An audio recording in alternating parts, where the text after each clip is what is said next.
coordination is what you saw with these small movements of upper and lower extremities while the person is seated. But coordination is also the ability to maintain standing in a stable posture.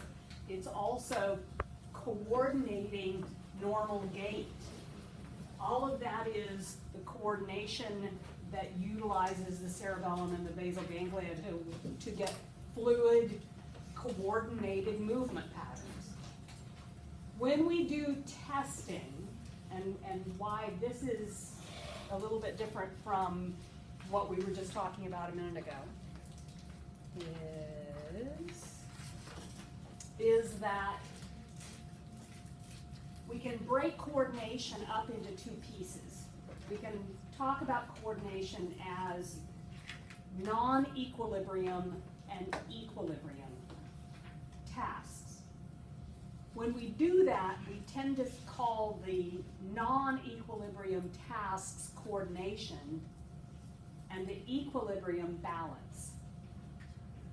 Okay? So it's just a way of splitting up the content a little bit to get your head around it. So non-equilibrium means seated for the most part. It's moving body parts without moving your whole body. Balance is about posture, standing and sitting, but also movement in a standing position. So when we think about having good equilibrium, we think about having good balance. When we talk about coordination, often we think about that ability to thread a needle or do something like that. Okay? So here's some various activities of balance that we can play with in lab. And what we're going to talk about is, to start with this, is postural stability. Remember that we've talked before about phases of motor control, stability, mobility, stability, controlled mobility. So these all all of those concepts feed on into this as well.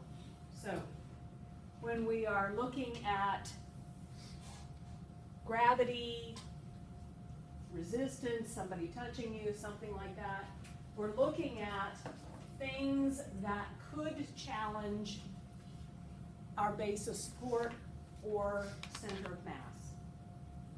When we're standing still, we have a pretty stable center of mass over a stable base of support. As soon as we start moving into gait, then we have a moving center mass over a shifting base of support. So as we look at balance, we're really considering, are they good when they're seated and stable base of support, or is this person capable of having alterations in both center of mass and base of support? Can they only manage both of them stable? Can one of them move while the other is stable, or can both of them be moving? Both of them moving is normal gait.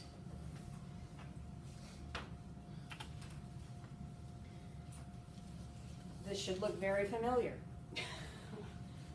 For this to work, for balance to work, for this whole concept of coordination to work, we've got to have sensory input and motor output, of course. Sensory components, think about this, of course, visual system. We use that a lot for our balance activities. Vestibular systems, that inner ear system of knowing where you are in space, and then somatosensory, we're talking about proprioception, kinesthesia concepts. So these all feed up into the brain so that we get these coming out the other end.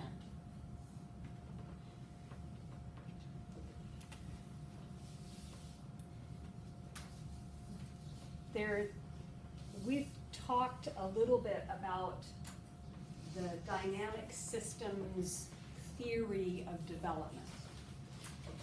And so this is that systems model being applied specifically to postural control balance, essentially.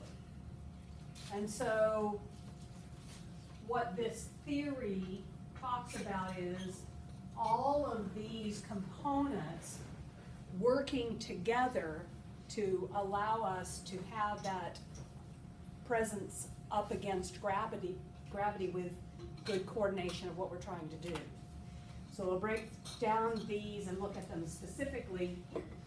Limits of stability talk about how much movement can you do with your body without ever moving your feet, your base of support. And so we talk a little bit about cone of stability. How forward can you lean without your feet coming off the ground? How far can you lean to the side? What about behind? How far can you do before your toes start to come back up? So this is a cone of stability where essentially in this area you can right yourself without having to do something else to catch yourself. And we'll talk later about some strategies of if somebody really pushes you out of this cone, how do you maintain your balance? What strategies do you use?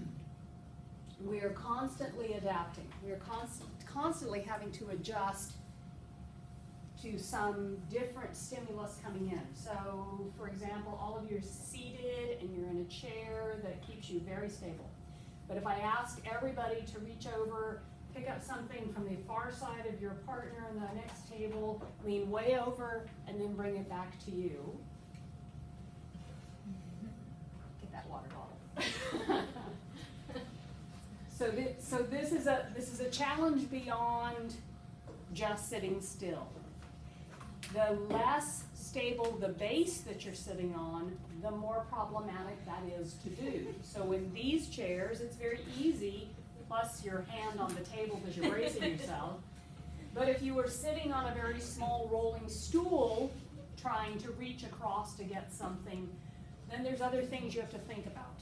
Not the same safe surface that you're on. This is about progressing from infants to pushing up against gravity and being able to maintain ourselves against that downward pressure. So the limits of stability, how far, what's the maximum angle that you can go without losing your balance. And then can you weight shift? Can you take a step? We're going to look at some tests that ask how far can you reach, allowing for a hip strategy of flexion but without letting your feet up, and maintain your balance.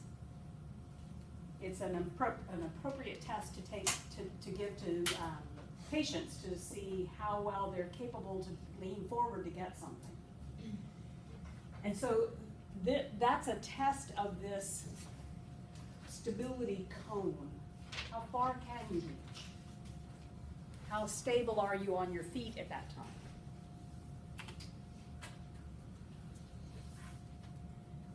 For all of this to work together, we've got to have an intact musculoskeletal system. If we have postural problems, then we have problems with base of support, and we have problems with center of mass. If we have a person who's got this kind of kyphotic presentation, where is their center of mass? And in front of them. It's not in them anymore. It's in front of them. Which means that if somebody pushed me from behind, the likelihood of me falling is higher. So having an intact skeletal structure and the strength to maintain that posture is critical to maintaining balance and posture. So, and flexibility of that muscular system as well. If someone gave you a push and you could right yourself just by going up on your toes a little bit, and that would be great. If you're so tight in your muscles that they push and you can't do anything, then you're gonna have to do a strategy that includes stepping forward, or you're going to fall. We have to have an intact neurologic system. We already know that if there's something wrong with the cerebellum or the basal ganglia, there's gonna be problems in this postural control. Maybe it will be abnormal movement patterns. Maybe it will be such intense rigidity that they can't adjust for any push in any direction because they can't respond to it properly. So having an intact neurologic system is critical. Predictive central set. This is motor plans in your head.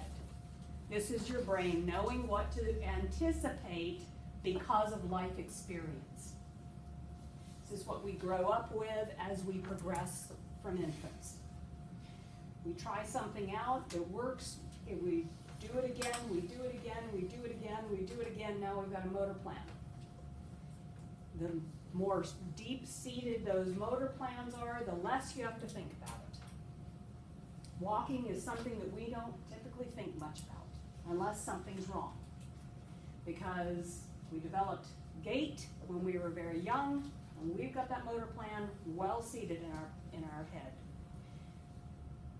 So, having that system working, sensory input, motor responses that have already been planned and seated in our brain allows for postural control without particular thought. Your ability to simply stand, get tired, just move a little bit, and your body knows that this is how you keep yourself comfortable, and in all of this little bit of movement that you're going to do, nothing is going to challenge you so much that you would fall down, because your brain is doing all these little modulations of things that you've developed over your life.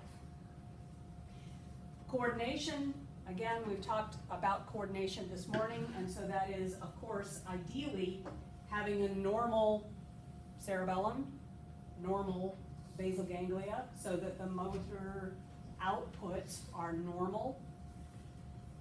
So being able to know that when you ask your muscles to do something, that they're going to do what you anticipated that they were going